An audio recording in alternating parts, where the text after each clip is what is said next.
l'archéozoologie, j'y suis arrivé presque sur le tard. Donc l'archéozoologie, c'est l'étude des animaux en contexte, enfin de la faune en contexte archéologique. J'y suis arrivé parce que j'étais intéressé au départ par tout ce qui était rituel funéraire et sacrificiel.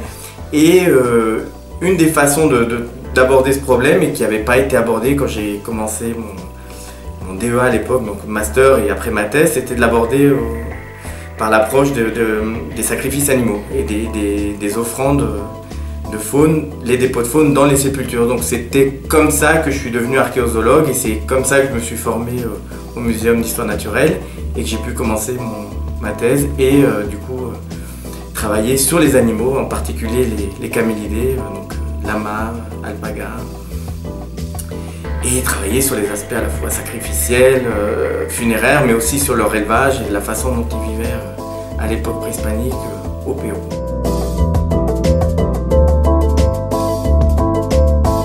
Alors l'Amérique du Sud, bon, il y a plusieurs raisons, hein. Déjà, c'est ce métier, une des raisons, c'est de pouvoir aussi voyager.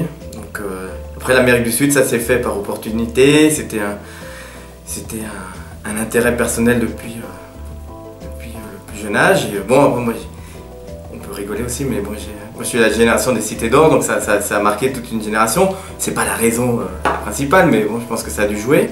En fait, il n'y a pas de vraie raison, il n'y a pas eu un déclic, quelque chose en particulier. Il y a des rencontres, des choses qui font que voilà, on se dirige vers une aire culturelle, et dans mon cas c'était la Randine, le Pérou. Et donc voilà, donc c'était les découvertes qui s'y faisaient, qu'on a pu entendre un petit peu, mais bon, c'est plusieurs raisons.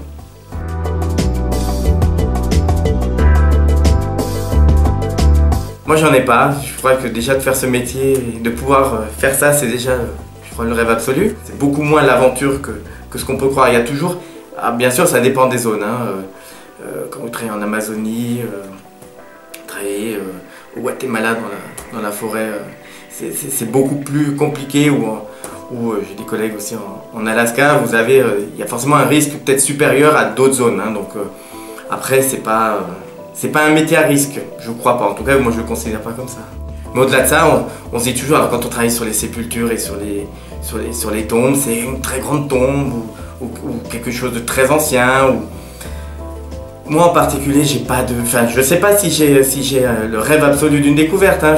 On travaille à la fois sur des très grands sites, sur des sites plus petits, donc on essaye de lier les deux, de comprendre à la fois la vie des élites, des prêtres, des guerriers, mais aussi des gens qui étaient des éleveurs, des agriculteurs. Donc non, je pense que le rêve déjà, c'est de pouvoir travailler, de vivre de son rêve, c'est déjà, je pense, la plus belle chose.